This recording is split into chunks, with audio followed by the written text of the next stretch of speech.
6 floor ਤੋਂ 6 ਵਾਰ ਦੇ ਵਿਧਾਇਕ ਅਤੇ ਸਾਬਕਾ ਜੇਲ੍ਹ ਮੰਤਰੀ ਸਰਵਨ ਸਿੰਘ ਫਲੋਰ ਅੱਜ ਕਾਂਗਰਸ ਛੱਡ ਕੇ ਸ਼੍ਰੋਮਣੀ ਅਕਾਲੀ ਦਲ ਸੰਯੁਕਤ ਵਿੱਚ ਸ਼ਾਮਿਲ ਹੋਏ ਨੇ। ਅਸੀਂ ਫਲੋਰ ਸਾਹਿਬ ਨਾਲ ਗੱਲਬਾਤ ਕਰਦੇ ਹਾਂ, ਦੇਖਦੇ ਹਾਂ ਉਹਨਾਂ ਦਾ ਕੀ ਕਹਿਣਾ। ਸਰ, ਕੀ ਰੀਜ਼ਨ ਰਹੇ ਤੁਸੀਂ ਕਾਂਗਰਸ ਛੱਡ ਕੇ ਅੱਜ ਸ਼੍ਰੋਮਣੀ ਅਕਾਲੀ ਦਲ ਸੰਯੁਕਤ ਵਿੱਚ ਸ਼ਾਮਿਲ ਹੋਏ ਹੋ? ਦੇਖੋ, ਕਾਰਨ ਵੱਡਾ ਤਾਂ ਇਹ ਆ ਵੀ ਕਾਂਗਰਸ ਜਿਹੜੀ ਪਾਰਟੀ ਆ ਉਹਨਾਂ ਦੇ ਉਹਦੇ ਵਿੱਚ ਖਾਨਾ ਜੰਗੀ ਬੜੀ ਆ। ਉਹਨਾਂ ਦਾ ਆਪਣੇ ਆਪ ਲਈ ਸਾਰੇ ਲੜਾਈ ਲੜਦੇ ਆ, ਦੇਸ਼ ਲਈ ਤੇ ਸੂਬਿਆਂ ਦੇ ਲਈ ਲੜਾਈ ਜਿਹੜੀ ਆਪਾਂ ਆਪਣਾ ਬਚਾਉਣ ਤੇ ਲੱਗੇ ਹੋਏ ਆ।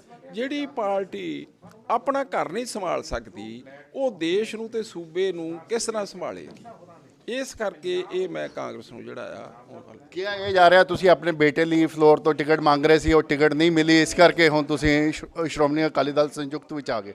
ਨਹੀਂ, ਦੇਖੋ, ਟਿਕਟ ਇਜ਼ ਨੋ ਇਸ਼ੂ ਦੇਸ਼ ਆ, ਇਸ਼ੂ ਸੂਬੇ ਆ।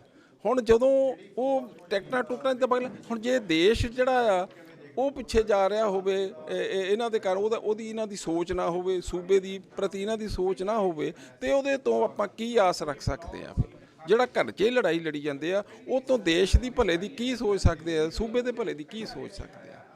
ਜਦੋਂ ਕਾਂਗਰਸ ਨੇ ਫਲੋਰ ਦੀ ਟਿਕਟ ਬਿਕਰਮਜੀਤ ਸਿੰਘ ਚੌਧਰੀ ਨੂੰ ਦੇਤੀ, ਫਿਰ ਤੁਹਾਨੂੰ ਯਾਦ ਆਇਆ? ਉਸ ਤੋਂ ਪਹਿਲੇ ਤੁਹਾਨੂੰ ਯਾਦ ਹੀ ਨਹੀਂ ਆਇਆ ਵੀ ਕਾਂਗਰਸ ਵੀ ਛੱਡੀ ਜਾ ਸਕਦੀ ਹੈ? ਨਹੀਂ, ਜਦੋਂ ਹੁਣ ਛੱਡੀ ਜਾ ਸਕਦੀ ਠੀਕ ਹੈ ਵੀ ਹੁਣ, ਪਰ ਜਦੋਂ ਇੱਧਰ ਨੂੰ ਤੁਰੇ ਹੀ ਨਹੀਂ। ਚਲੋ ਜੇ ਟਿਕਟ ਦੀ ਉਹਦੀ ਵੀ ਗੱਲ ਕਰ ਲਓ, ਬਿਕਰਮ ਦੀ, ਉਹ ਵੀ ਉਹਨਾਂ ਦੇ ਜਿਹੜੇ ਫੈਸਲੇ ਆ ਟਿਕਟ ਦੇਣ ਦੇ ਕਿਸ ਹਿਸਾਬ ਨਾਲ ਕਰਦੇ ਆ। ਨਹੀਂ ਤਾਂ ਪਾਰਟੀ ਨੂੰ ਤਕੜਾ ਕਰਨ ਦੇ ਲਈ, ਪਾਰਟੀ ਨੂੰ ਤਕੜਾ ਕਰਨ ਲਈ ਦੇਖ ਸੋਚ ਕੇ ਫੈਸਲੇ ਕੀਤੇ ਜਾਂਦੇ ਆ। ਹੁਣ ਜਿਹੜਾ ਲਗਾਤਾਰ 3 ਵਾਰੀ ਹਾਰ ਗਿਆ, ਪਾਰਲੀਮੈਂਟ ਦੀ ਮੈਂਬਰੀ ਸਿਰਫ ਇੱਕ ਸੈਗਮੈਂਟ ਚੋਂ ਜਿੱਤੇ ਆ 9 ਚੋਂ, ਤੇ ਫਲੋਰ ਜਿਹੜਾ ਉੱਥੇ ਜਿੱਥੇ ਉਹ ਲੜਦੇ ਆ 20 ਸਾਲਾਂ ਤੋਂ ਉਹਦੇ 'ਚ 900 ਤੇ ਸਿਰਫ ਜਿੱਤੇ ਆ।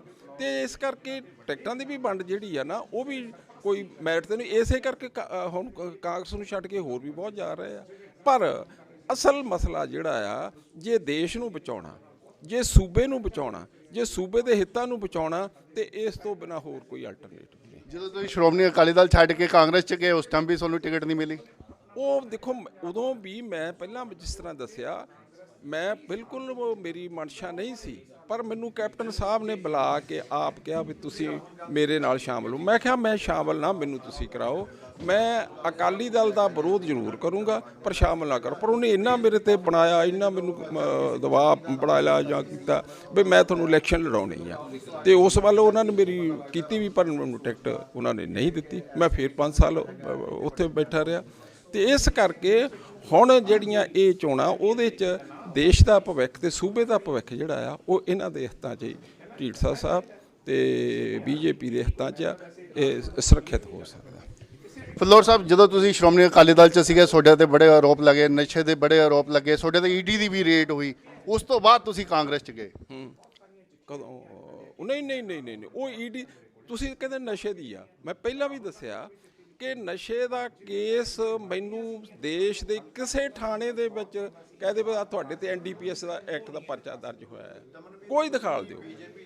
ਪਰ ਉਹਨੂੰ ਮੇਰੇ ਤੇ ਇਲਜ਼ਾਮ ਲਾ ਕੇ ਮੈਨੂੰ ਬਦਨਾਮ ਕਰਨ ਲਈ ਕੀਤਾ ਸੀ। ਹੁਣ ਤੁਸੀਂ ਦੱਸੋ, ਮਜੀਠੀਆ ਸਾਹਿਬ ਤੇ NDPS ਦਾ ਹੋਇਆ, ਉਹਨੂੰ ਕਹਿੰਦੇ ਝੂਠਾ ਆ। ਸਾਡੇ ਤੇ ਤਾਂ FIR ਵੀ ਨਹੀਂ ਸੀ ਹੋਈ, ਸਾਡੇ ਤੇ ਇਲਜ਼ਾਮ ਲਾ ਕੇ ਸਾਨੂੰ ਸੱਚਾ ਬਣਾਈ ਜਾਂਦੇ। ਹੁਣ ਝੂਠਾ ਆ ਇਹ ਸਾਰਾ ਕੇਸ। ਇਹ ਦੋਹਰੇ ਮਾਪਦੰਡ ਹੈ। ਉਹ ਤਾਂ ਸਾਨੂੰ ਬਦਨਾਮ ਕਰਨ ਦੀ ਖਾਤਰ ਇਹ ਸਾਰਾ ਛੜਯੰਤਰ ਰਚਿਆ ਸੀ। ਜਿਹੜੀ ED ਦੀ ਗੱਲ ਆ, ED ਦਾ ਵੀ ਇਹ ਕਿਉਂਕਿ ਇਹਨਾਂ ਦੀ ਭਾਈਵਾਲੀ ਸੀ BJP ਨਾਲ ਉਸ ਵੇਲੇ, ਤੇ ਇਹਨਾਂ ਨੇ ਰਲ ਕੇ ਸਾਡੇ ਤੇ ਦਬਾਅ ਉੱਥੇ ਪਾ ਕੇ ਸਾਡੇ ਤੇ ED ਦਾ ਵੀ ਕਰਾਇਆ। ਉਹ ਵੀ ਕਿਸੇ ਜਿੰਨੇ co-accused ਸਾਡਾ ਕਿਸੇ ਨੇ ਵੀ ਸਾਡੇ ਖਿਲਾਫ ਕੋਈ ਸਟੇਟਮੈਂਟ ਨਹੀਂ ਦਿੱਤੀ। ED ਦੇ ਸਟੇਟਮੈਂਟ 'ਚ ਵੀ ਪੁਲਿਸ ਥਾਣਿਆਂ ਵਿੱਚ ਪੁਲਿਸ ਵਾਲਿਆਂ ਨੇ ਵੀ ਜ਼ੋਰ ਲਾਇਆ ਵੀ ਕੋਈ ਨਾ ਕੋਈ ਸਾਡੇ ਖਿਲਾਫ ਆਵੇ ਤਾਂ ਅਸੀਂ ਇਹਨਾਂ ਤੇ ਪਰਚਾ ਕਰੀਏ, ਨਹੀਂ ਕਰ ਸਕੇ ਕਿਉਂਕਿ ਝੂਠ ਸੀ। ਆ ਜੇ ਹੁਣ ਇੱਧਰ ਇਹਨਾਂ ਤੇ ਸਾਰੇ co-accused ਨੇ ਵੀ ਬਿਆਨ ਦਿੱਤੇ, ਉਹਨਾਂ ਦੇ ਆਧਾਰ ਤੇ ਜੇ ਪਰਚਾ ਮਜੀਠੀਏ ਤੇ ਹੋਇਆ ਤੇ ਉਹਨੂੰ ਝੂਠਾ ਬਣਾਈ ਜਾਂਦੇ ਆ।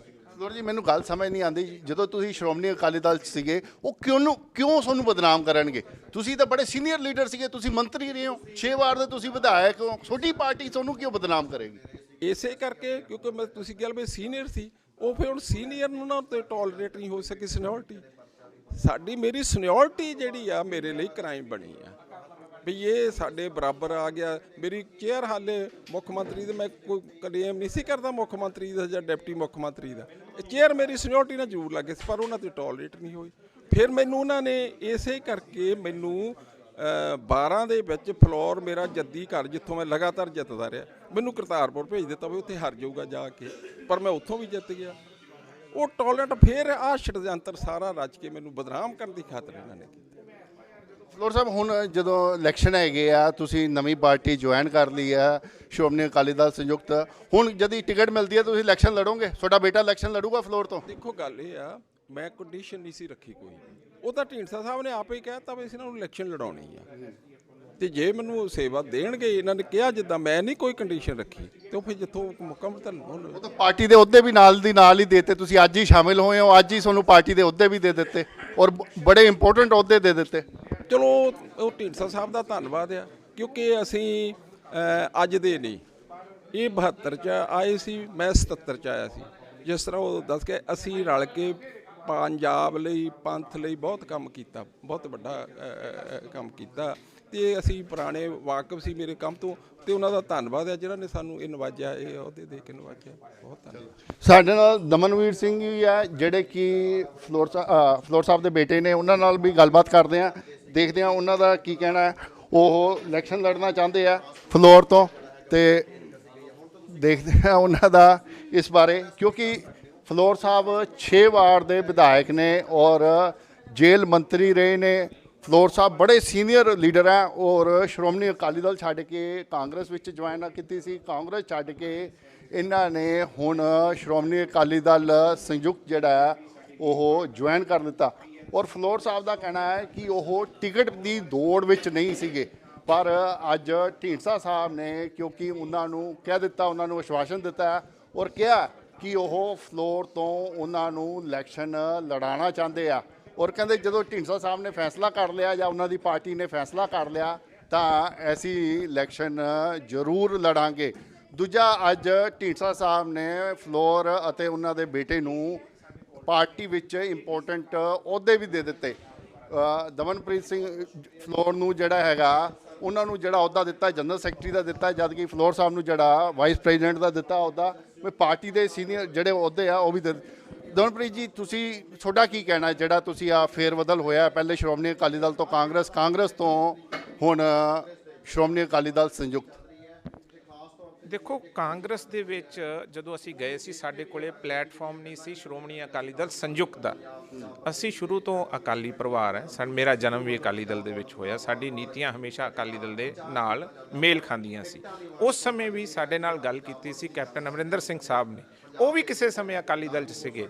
ਮੇਰੇ ਫਾਦਰ ਸਾਹਿਬ ਉਹਨਾਂ ਨਾਲ ਕੁਲੀਗ ਰਹੇ ਇੱਕ ਗਵਰਨਮੈਂਟ ਦੇ ਵਿੱਚ, ਉਹਨਾਂ ਦੀ ਵੀ ਕਿਸੇ ਨਾ ਕਿਸੇ ਪੰਜਾਬ ਪ੍ਰਤੀ, ਸਿੱਖਾਂ ਪ੍ਰਤੀ ਕੁਝ ਸੋਚ ਸੀਗੀ, ਜਿਹੜੀ ਕਿ ਜਦੋਂ ਕਾਂਗਰਸ ਗਵਰਨਮੈਂਟ ਬਣੀ ਤਾਂ ਮੈਨੂੰ ਜੋ ਲੱਗਦਾ ਕਿ ਉਸ ਗਵਰਨਮੈਂਟ ਨੇ ਅਮਰਿੰਦਰ ਸਿੰਘ ਸਾਹਿਬ ਦੀ ਜਿਹੜੀ ਉਹ ਸੋਚ ਸੀ ਉਹ ਨਹੀਂ ਚੱਲਣ ਦਿੱਤੀ, ਜਾਂ ਜਿਹੜਾ ਕਿ ਉਹ ਕੰਮ ਨਹੀਂ ਕਰ ਸਕੀ, ਜਿਹੜੀ ਲੋਕਾਂ ਦੀ ਮਨ ਦੀਆਂ ਇੱਛਾਵਾਂ ਸੀਗੀਆਂ, ਜੋ ਮੈਨੀਫੈਸਟੋ ਸੀਗਾ।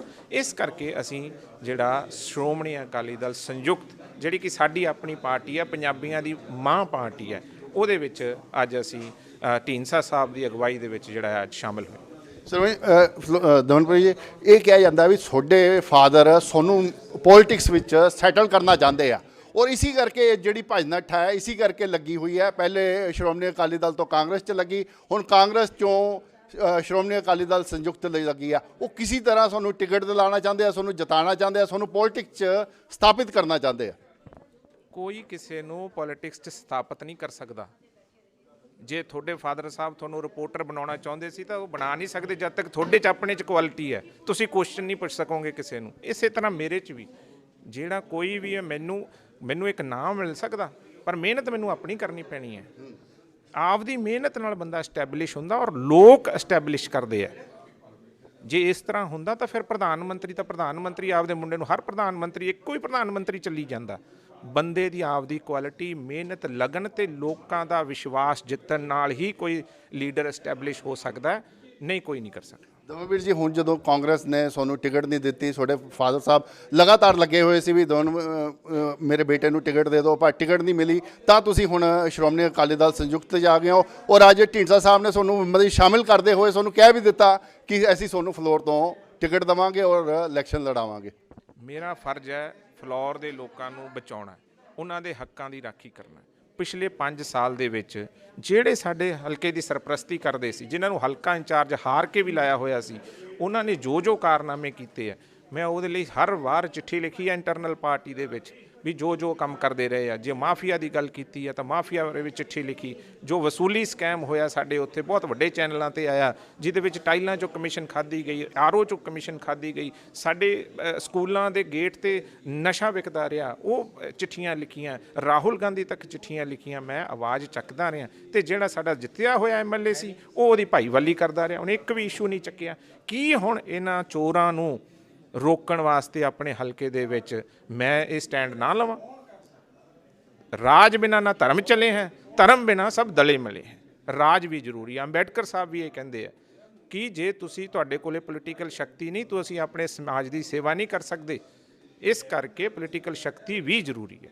ਇਹ ਸੀਗੇ ਦਮਨਵੀਰ ਸਿੰਘ ਜੀ, ਜਿਹੜੇ ਕਿ ਫਲੋਰ ਸਾਹਿਬ ਦੇ ਬੇਟੇ ਆ ਔਰ ਫਲੋਰ ਤੋਂ ਇਲੈਕਸ਼ਨ ਲੜਨਾ ਚਾਹੁੰਦੇ ਆ। ਸੁਖਦੇਵ ਸਿੰਘ ਢੀਂਡਸਾ ਸਾਹਿਬ ਨੇ ਅੱਜ ਇਹ ਘੋਸ਼ਣਾ ਵੀ ਕਰ ਦਿੱਤੀ ਆ ਕਿ ਉਹ ਇਹਨਾਂ ਨੂੰ ਸ਼੍ਰੋਮਣੀ ਅਕਾਲੀ ਦਲ ਸੰਯੁਕਤ ਦੇ ਜਿਹੜੇ ਬੈਨਰ ਥੱਲੇ ਫਲੋਰ ਤੋਂ ਇਲੈਕਸ਼ਨ ਲੜਨਗੇ ਔਰ ਦਮਨਪ੍ਰੀਤ ਜੀ ਨੇ ਵੀ ਇਹ ਕਿਹਾ ਕਿ ਉਹ ਇਲੈਕਸ਼ਨ ਲੜਨ ਨੂੰ ਤਿਆਰ ਹੈਗੇ ਨੇ। ਮੈਂ ਦਿਨੇਸ਼ ਕੋਲ, ਕੈਮਰਾਮੈਨ ਉਮਾ ਜਾਬ ਦੇ ਨਾਲ, ਦੈਨਿਕ ਸਵੇਰਾ ਟੀਵੀ ਲਈ ਚੰਡੀਗੜ੍ਹ ਤੋਂ।